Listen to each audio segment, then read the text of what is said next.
So last class వరకు ఎవరికి ఏం డౌట్స్ లేవు కదా? ఏమైనా డౌట్స్ ఉంటే క్లారిఫై చేసుకోండి.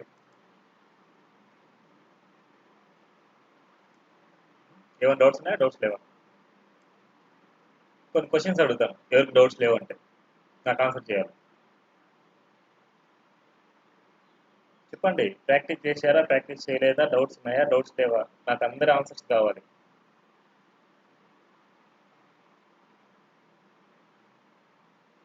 ఎవరు మాట్లాడరు?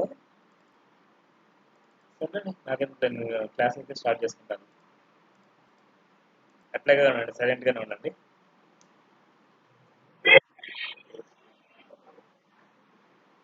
ఏం టాస్క్ చేసా? అవును కదా, టాస్క్ మర్చిపోయాను. టాస్క్ అందరికి సెండ్ చేశారా? నాకు ఒక ఇద్దరు ముగ్గురు చూస్తాను. లక్కీ డ్రా తీసుకుంటాను ఎవరియో, వాళ్ళ తర్వాత మీరు కరెక్షన్ తీసుకోండి.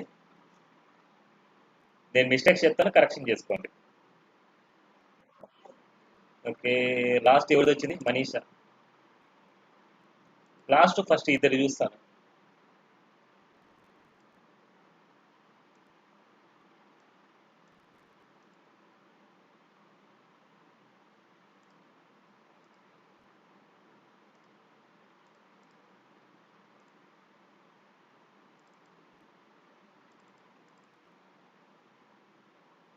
Homo about services contact. కొద్దిగా టెక్స్ట్ వైట్ ఉంది కదా, మాది వాడచ్చు కదమ్మా మీరు.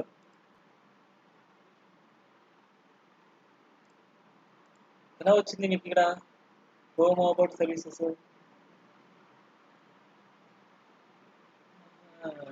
క్లాస్ నేమ్ తీసుకున్నారా? ఓ, తెలుగు బాగానే ఉంది మీది.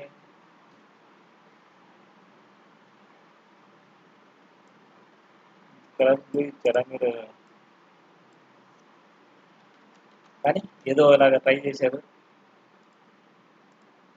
మరి ఎప్పుడైనా సరే ఐడీస్ గుర్తు పెట్టుకోండి. ఇట్లా క్లాస్లో ఎన్ని వాడొద్దండి. క్లాస్లో ఎన్ని ఎక్కడో దగ్గర, కానీ మనం ఐడీస్ ఎప్పుడైనా సరే మనం ఫైండ్ అవుట్ చేయాల్సింది ఐడీస్ అనేసి.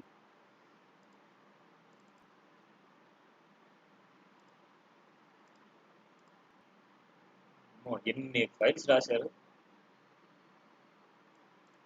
Okay, next. బాగానే ఉంది మా అవుట్పుట్ అయితే వచ్చింది. ఏదో క్లాసులు చేశారు, బాగానే ఉంది. నెక్స్ట్ ఎవరు పంపించారు? భవానీ. మీరు వైరస్ పంపించారంట.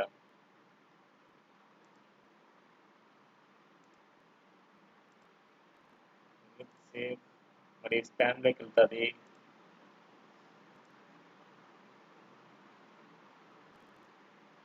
ఎవరు మా భవానీ? ఓల్డ్ స్టూడెంటా లేకపోతే న్యూ స్టూడెంటా? ఓల్డ్ స్టూడెంటా న్యూ స్టూడెంటా భవానీ అంటే? ఓకే, చేశారు దీనికి. ఎవరి హెల్ప్ తీసుకొని చేశారు? ఎవరు హెల్ప్ తీసుకొని చేశారంటున్నా. అందరూ ఈ క్లాసెస్ వాడా ఐడి యూజ్ చేసి, ఐడీస్ యూజ్ చేసి చేసిన వాళ్ళు ఎవరైనా ఉన్నారా? ఐడీస్ యూజ్ చేసి చేసిన వాళ్ళు ఎవరైనా ఉన్నారా? అయితే మీ అందరినీ నేను చూడట్లేదు. ఓకేనా? సో మీ అవుట్పుట్ మీదే. సరే, కరెక్ట్గానే వచ్చింది, కానీ మెథడ్ చేసింది అలా కాదనమాట. నేను చెప్తాను ఇంకా. సో ఫస్ట్ క్లాస్ అయిన తర్వాత టైం ఉంటే చెప్తాను, లేకపోతే రేపు చెప్తాను. ఈ టాస్క్ ఆ టాస్క్ రెండు కలుపుకొని రేపు టాస్క్ చేద్దాం. అంటే రేపు టైం ఉంటే టాస్క్ చేద్దాం, లేకపోతే మండే రోజు టాస్క్ చేద్దాం. ఇవి నార్మల్గా స్టాటిక్గా మీరు డిస్ప్లే చేయాలి అంటే ఎలా తీసుకోవాలి అని ఇప్పుడు జస్ట్ ఒకసారి ఎక్కేసాను చూడండి. ఇలా క్లాసెస్ తీసుకుంటే చాలా మరి ఎప్పుడైనా సరే ఐడి తీసుకోవాలి. దీనికి ఐడి ఏదో గమ్మనేసి అబౌట్ కానీ ఏదైనా తీసుకు డైరెక్ట్ ఇన్ని రాయన మన ఫైల్స్ అన్ని document dot get element by ID, ID base చేసుకొని ఏదైతే ఉందో, ఇప్పుడు సపోజ్ చేస్తున్నాను document dot get element by ID. ఇక్కడ వచ్చి మనం ఎలా రాయాలంటే dot inner HTML, dot inner HTML equal to ఏం రాయాలి ఇక్కడ? nav square bracket of 0. First దానికి 0 అనమాట, అది సెకండ్ దానికి 1, థర్డ్ దానికి 2. ఇలా రాసుకుంటూ పోవాలన్నమాట మనం. సో ఇలా రాస్తేనే కరెక్ట్ అనమాట. అంటే కానీ మీరు రాసిన మెథడ్ ఇప్పుడు మనకేముంది, హోమ్ హోమ్ అని రాసింది నేను, హోమ్ ఏమైనా రాంగ్ ఉందా, dot get element by elements అని రాశారు. ఇవన్నీ ఎర్రర్స్ అన్న మీకు డిస్ప్లే ఎగ్జామ్లో ఎర్రర్స్ వస్తాయి, మీరు హోమ్ వచ్చేసి మనకి. సో ఇలా వచ్చేసి 1 by 1 వచ్చి మనం చేయాలన్నమాట. ఇదంతా ఏంటంటే స్టాటిక్గా చేస్తున్నారు, ఇది స్టాటిక్గా చేస్తున్నారు. అదే కనుక మనకు కండిషనల్ స్టేట్మెంట్స్ ఇవన్నీ మనం తెలుసుకుంటే ఇంకా మనం ఈజీగా చేయొచ్చు అనమాట. స్ట్రక్చర్ కూడా డైనమిక్ చేయొచ్చు అనమాట. ఇన్ని టైమ్స్ రాయకుండా స్ట్రక్చర్ కూడా డైనమిక్ చేయొచ్చు. అది టాస్క్ చెప్పడం మీకు చెప్తాను అనమాట. సో అందరూ ఎవరైనా సరే చేయకపోతే ఇలా చేయండి. ఏదైనా నావ పెట్టుకొని ఇట్లా ఒక అరే తీసుకొని మనకు కావాల్సిన డీటెయిల్స్ అన్ని దాంట్లో తీసుకోవాలి. మనకి ఎక్కడైతే కావాలో దానికి ఒక ఐడి రాయాలన్నమాట. ఐడి తీసుకొని దాంట్లో ప్లేస్ చేయాలి, ఐడి దాన్ని ప్లేస్ చేయాలి, ఐడి తీసుకొని దాన్ని ప్లేస్ చేయాలి. మీరు చేసింది తప్ప కానీ చేయాల్సిన కాన్సెప్ట్ ఇలా అనమాట. ఫంక్షన్స్ గురించి చెప్తాం, ఈవెంట్స్ గురించి చెప్తాం. Functions, function types, scope of variables అనమాట. ఫంక్షన్ ఎవరికైనా ఏమన్నా తెలుసా ముందే? ఫంక్షన్ నుంచి ఈ ఫైల్ ఆల్రెడీ పంపించాను మీకు వచ్చిన ఫైల్లో. ఫంక్షన్ గురించి ఏమైనా ఐడియా ఉందా ఎవరికైనా? ఒక్కరు నామ్ చేయండి, తెలుసా తెలీదా అనేసి. ఎందుకు సైలెంట్ గా ఉంటారు?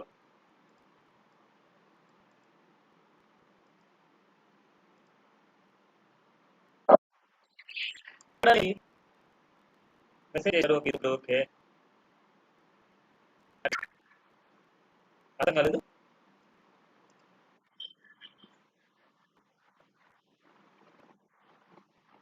ఓకే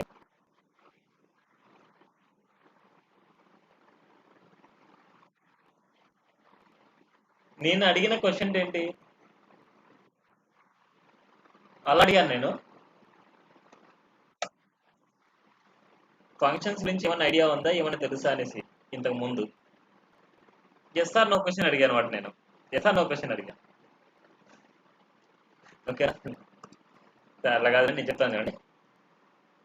సో ఫంక్షన్స్ ఎప్పుడైనా సరే ఒకేసారి ఒక 4-5 ఎగ్జిక్యూట్ స్టేట్స్ ఏమైనా ఉన్నాయి అనేసి అనుకుంటే, ఎప్పుడు మనకు కాలినప్పుడు వెంటనే స్క్రిప్ట్తో పాటు కాకుండా ఎప్పుడైనా కాలింగ్ అయినప్పుడు మాత్రమే ఆ ఎగ్జిక్యూటిబుల్ స్టేట్మెంట్స్ ఎగ్జిక్యూట్ అవ్వాలి అనేసి అనుకుంటే వాటిని ఒక గ్రూప్లో రాసుకుంటాం అంట, ఒక ఫంక్షన్లో రాసుకుంటాం.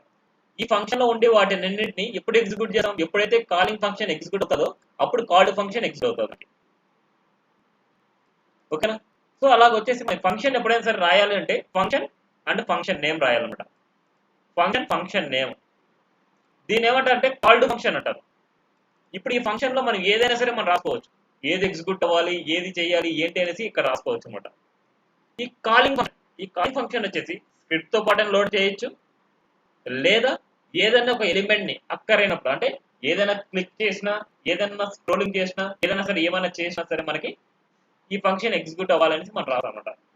అలాంటప్పుడు ఇలాంటి రాస్తామన్నమాట, ఫంక్షన్స్ ఎగ్జిక్యూట్ అవుతాం అన్నమాట.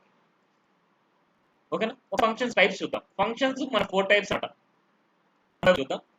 ఫస్ట్ ఫంక్షన్ విత్ పారామీటర్ అన్నమాట. Function with parameter with return value, with parameter with return value అన్నమాట. పారామీటర్ అంటే మన పారామీటర్స్ ని పాస్ చేయాలన్నమాట. ఎప్పుడైనా గుర్తుపెట్టుకోండి, విత్ రిటర్న్ వాల్యూ వచ్చింది అంటే ఏదైనా ఫంక్షన్ ఒక వేరియబుల్ స్టోర్ చేసుకోవాలి. రిటర్న్ చేస్తున్నాం అంటే ఆ రిటర్న్ వచ్చిన వాల్యూ వచ్చేసి మనం ఏదో ఒక వేరియబుల్లో అవుట్ సైడ్ సేవ్ చేసుకోవడం. అవుట్ సైడ్ సేవ్ చేసుకోవాలి కాబట్టి ఒక వేరియబుల్ డిక్లేర్ చేసుకుని ఆ ఫంక్షన్ కాల్ చేస్తాం. ఫంక్షన్ ఇప్పుడు అండి fun1 అని పెట్టుకుంటున్నా, ఏబి అనేసి ఒక వేరియబుల్ అంటే పారామీటర్స్ ని పాస్ చేస్తున్నాను. ఈ ఏబిని ఇక్కడ ఏదైతే పాస్ చేస్తామో ఆ ఏబిని మనం లోపల ఫంక్షన్ లోపల మనం యూజ్ చేస్తున్నాం అనమాట. ఇక్కడ నార్మల్ గా లెట్ కాన్స్టెంట్ అనేసి కీవర్డ్ చెప్తా. ఇక్కడ ఏదైనా సరే మీరు చేయంటే లెట్ అనే కీవర్డ్ తో చేయండి. లెట్ ఎక్స్ అనేసి నేను డిక్లేర్ చేస్తున్నాను. అప్పుడు X equal to A plus B అంటున్నాను. ఒక ఫంక్షన్ లోపల ఒక కంట్రోల్, ఇక్కడ కంట్రోల్లో మనకి ఏదైనా సరే మనం చేయాలి అంటే లెట్ అనే కీవర్డ్ ని యూజ్ చేయండి. అవుట్ సైడ్ గ్లోబల్ గా ఉండే కానీ ఏదైనా సరే డిక్లేర్ చేయాలి అనుకుంటే వేర్ అనే కీవర్డ్ యూజ్ చేయండి. ఏదైనా సరే ఒక వేరియబుల్ కాన్స్టెంట్ గా ఉండాలి అనుకుంటే కాన్స్టెంట్ అనేసి యూజ్ చేయండి. ఓకేనా? ఇప్పుడు X equal to A plus B అంటున్నా. ఇప్పుడు ఎక్స్ లేక వచ్చేసి ఏ ప్లస్ బి స్టోర్ అవుతుంది. ఇక్కడ రిటర్న్ చేస్తున్నా. ఇక్కడ రిటర్న్ అయిన తర్వాత మనకి ఇక్కడ కింది సైడ్ ఎన్ని స్టేట్మెంట్స్ ఉన్నా అవి ఎగ్జిక్యూట్ అవ్వవు మనకి. వన్స్ ఇక్కడ రిటర్న్ అయిన తర్వాత ఫంక్షన్ ఆ రిటర్న్ కింద మనకి ఎన్ని ఎగ్జిక్యూటబుల్ స్టేట్మెంట్స్ ఉన్నా సరే మనకి ఫంక్షన్ ఎగ్జిక్యూట్ అయ్యేది ఇక్కడ వరకు ఎగ్జిక్యూట్ అవుతుంది. అందుకోసం రిటర్న్ అనేసి చాలా ఇంపార్టెంట్ మనకి.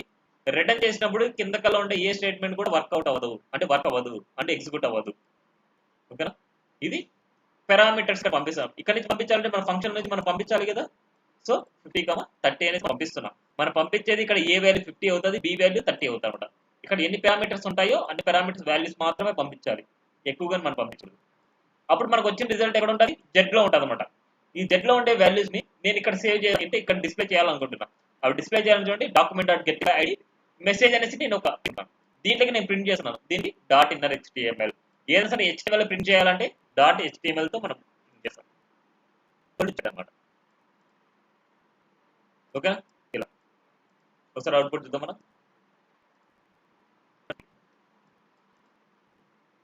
నెక్స్ట్,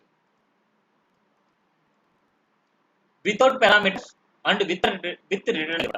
వితౌట్ పారామీటర్స్ అంటే మనం లోపలే డిక్లేర్ చేసుకుంటాం. ఇక్కడ వేరే బదులు మనం లెట్ అనేసి యూజ్ చేస్తున్నాం. Let A equal 40 and B equal 30 అంటున్నాం. అప్పుడు ఎక్స్ వాల్యూగా మనం డిక్లేర్ చేయాలి ఇక్కడ.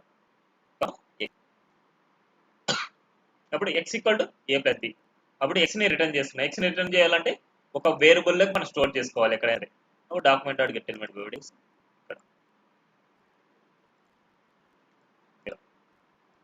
Next, without parameters without return value. Parameters without return value అనేప్పుడు రాసుకుంటే ఏదైనా రాసుకుంటే no problem. So where x a equal 40 and b 50 అంటున్నాం. మనం డిక్లేర్ చేయకపోయినా సరే సమ్ టైమ్స్ మనకు వస్తుంది అన్నమాట. ఒక వేరియబుల్ ని మనం వేర్ అనే కీవర్డ్ మనం డిక్లేర్ చేయకపోయినా సరే మనకు సమ్ టైమ్స్ లో అవుట్పుట్ వస్తుంది. X equal to A plus B అంటున్నాం. ఇప్పుడు అవుట్ సైడ్ లో మనకి ఎక్కడ మనం సేవ్ చేయ ఏదైనా సరే పారామీటర్ సరే ఏదైనా సరే మన రిజల్ట్ ఇక్కడే ఉంటుంది అనమాట. ఇన్ని ఇంటర్వెల్ లో మనం రాసుకోవాలంటే మనకి document dot get element by ID రాసుకొని ఇక్కడ డిస్ప్లే చేస్తున్నాం. అంటే ఇక్కడ ఈ ఎలిమెంట్ లెక్క మనం ఇక్కడ నుంచి పాస్ చేస్తాం అనమాట. Next, parameters without return value pass చేస్తాం అండ్ ఆ రిజల్ట్ వస్తుంది. ఆ రిజల్ట్ సేవ్ చేస్తాం. ఇప్పుడు ఒక డౌట్, ఈ పారామీటర్స్ ని ఎక్కడ యూజ్ చేస్తామంటే ఈ ఫంక్షన్ ఎప్పుడప్పుడు ఏ ఫంక్షన్ మనం యూజ్ చేయాలి అంటే టైంని తీసుకొని ఏదైనా సరే మీరు యూజ్ చేసుకోవచ్చు. ఏదో ఒకటి యూజ్ చేసుకోవచ్చు మీరు. అంటే ఇది కావాలో అది యూజ్ చేసుకోవచ్చు అనమాట. మీరు ఫలానా చోట ఇవ్వాలి అనేసి అనుకుంటే అది యూజ్ చేసుకోవచ్చు. Next, scope of variable. ఇది చాలా ఇంపార్టెంట్.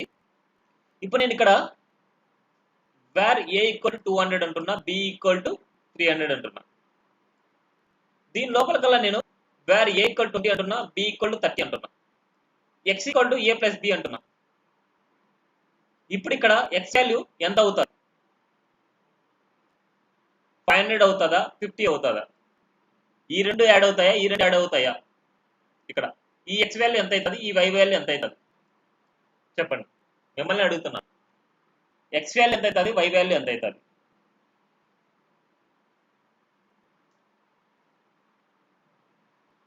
ఫాస్ట్ గా చెప్పండి.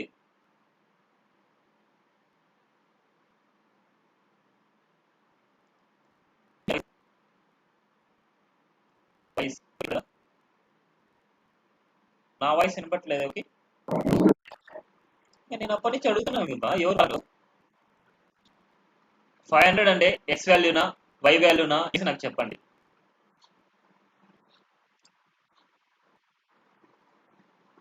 ఎక్స్ వాల్యూ ఎంత వస్తుంది, వై వాల్యూ ఎంత వస్తుంది?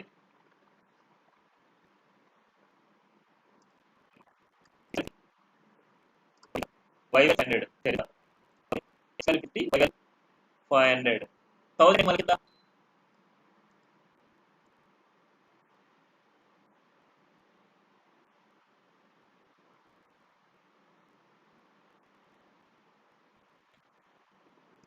ఎప్పుడైనా సరే ఒక వేరియబుల్ ని బయట డిక్లేర్ చేస్తాం.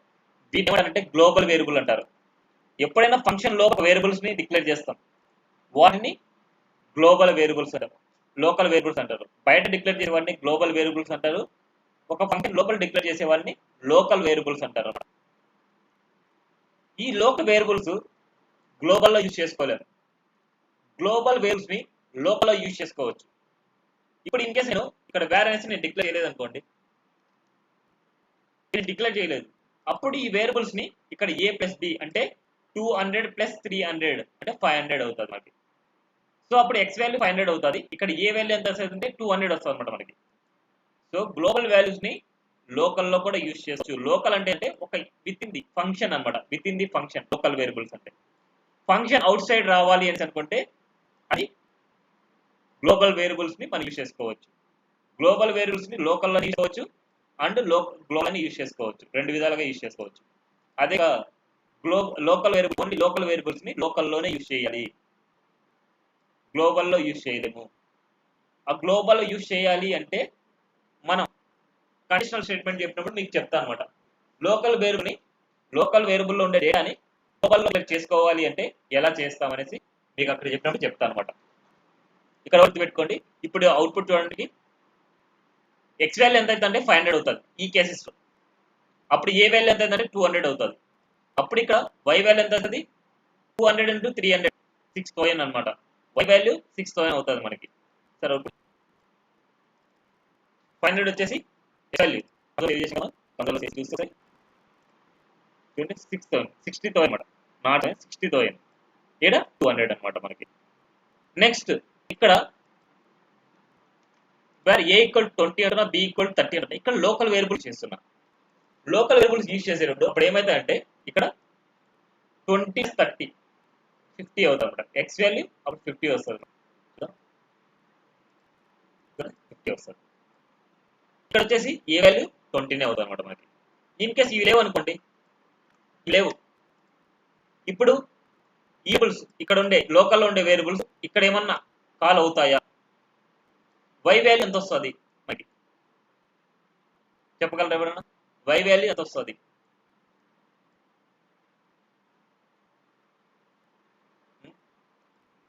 సో మనకి ఇక్కడ చూడండి ఎక్కడ మనం డిఫైన్ చేయలేదు. ఏ ఈజ్ నాట్ ఏ డిఫైన్ అనమాట. మనం ఎక్కడ మనం డిఫైన్ చేయలేదు. అందుకోసం ఎప్పుడైనా సరే లోకల్ వేరియబుల్స్ ని గ్లోబల్ గా యూజ్ చేయలేము.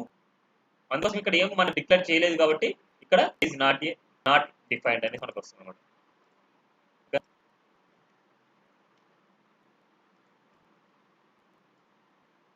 ఇవాళకి చాలు. సో ఇంకా 30 minutes ఉంది. సో మనకి టైం చాలు. నిన్నటి ఇవాళ ప్రాక్టీస్ చేయండి. ఏమైనా డౌట్స్ ఉంటే సరే అడగండి.